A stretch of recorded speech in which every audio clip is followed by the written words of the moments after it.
여호수아, 지금까지의 이야기를 한번 기억해 볼까요? 하나님은 아브라함을 택하셔서 그의 가족이 이스라엘 민족이 되게 하십니다. 이들은 후에 이집트의 노예가 되는데 하나님은 모세를 통해 그들을 이집트에서 구하셨죠.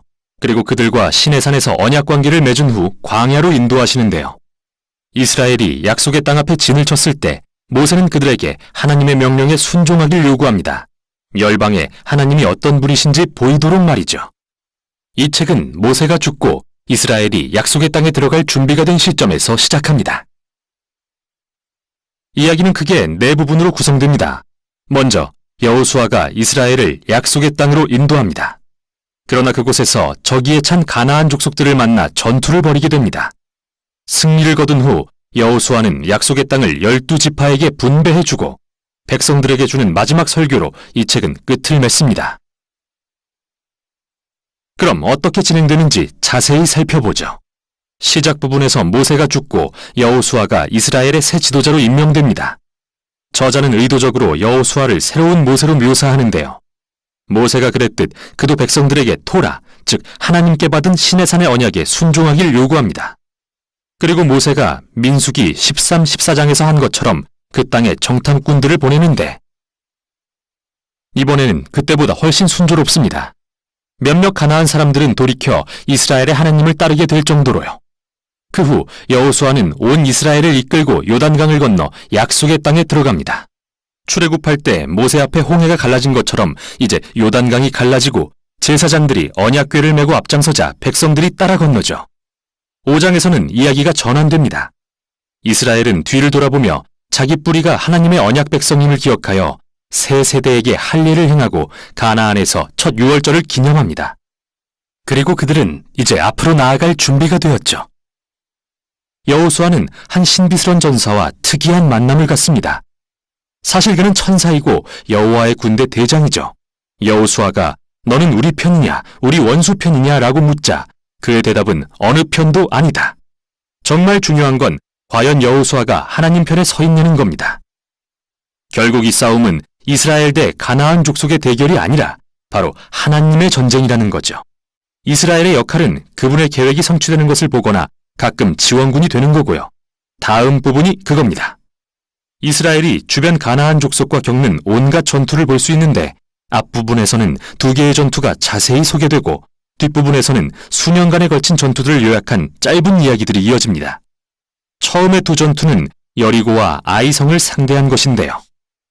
이 두 전투는 하나님의 신실하심과 이스라엘의 불순종을 대조적으로 묘사합니다. 여리고성 전투에서 이스라엘은 완전히 수동적인 자세를 취하는데, 즉 하나님의 임재를 상징하는 언약궤를 따라 소리에 맞춰 6일 동안 성 주위를 돕니다. 마치 라합이 하나님께 의지하여 돌아섰듯이 여리고 사람들도 기회가 있었지만 그들은 그러지 않았습니다.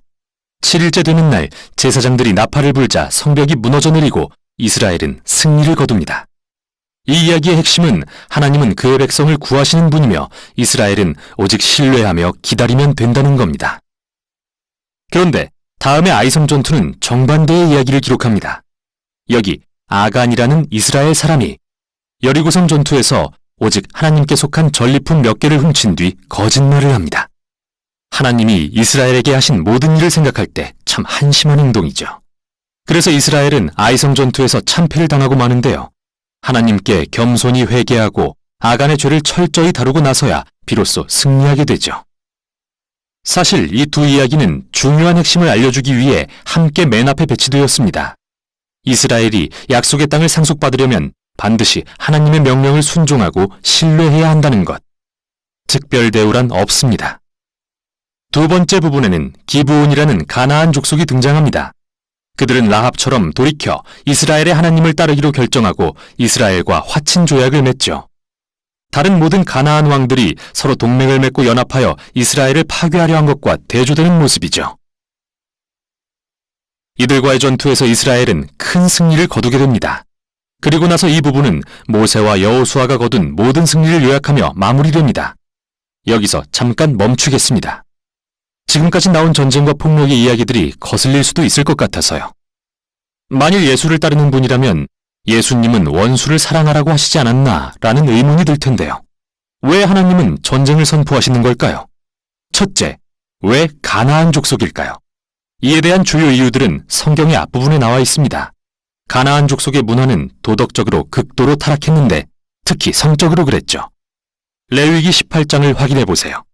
또 자녀를 제물로 바치는 관습도 널리 퍼져 있었는데 이 내용은 신명기 12장에 나옵니다.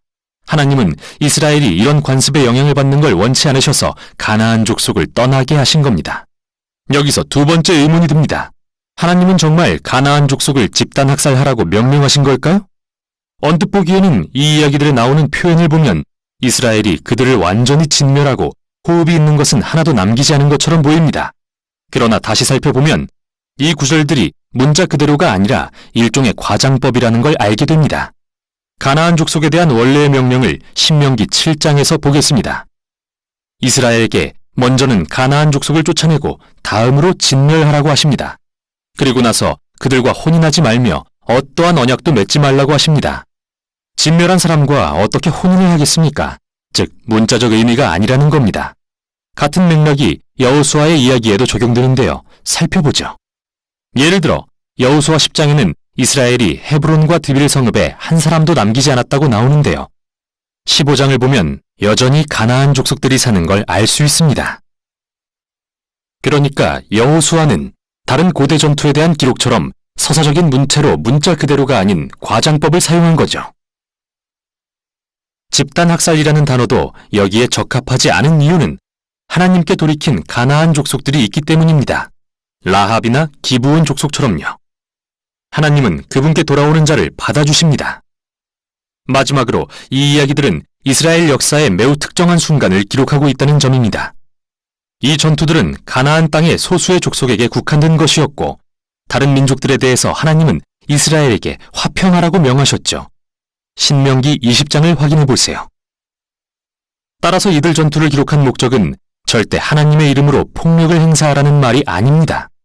오히려 하나님께서 역사의 특정 순간에 인간의 악에 대해 공의를 행사하시고 이스라엘이 가나안 족속에게 전멸되지 않도록 구하셨다는 것을 보여주기 위함이죠. 자, 다시 이 책의 구성으로 돌아가 봅시다. 수년간의 전투 후 나이가 든 여호수아는 가나안 땅을 이스라엘의 12지파에게 분배하기 시작하는데요. 이 부분은 거의 다 경계선의 나열입니다. 솔직히 좀 지루하죠. 마치 그림 없는 지도를 읽는 것 같아서요. 그러나 이스라엘 백성에겐 이 목록이 매우 중요한데요. 하나님이 오래전에 아브라함에게 약속하신 내가 너의 자손에게 이 땅을 주겠다고 약속하신 말씀의 성취이기 때문이죠. 어떻게 땅을 분배했는지 자세한 설명이 끝나고 이제 마지막 부분으로 이어집니다. 여호수아는 백성들에게 두 번의 설교를 하는데요.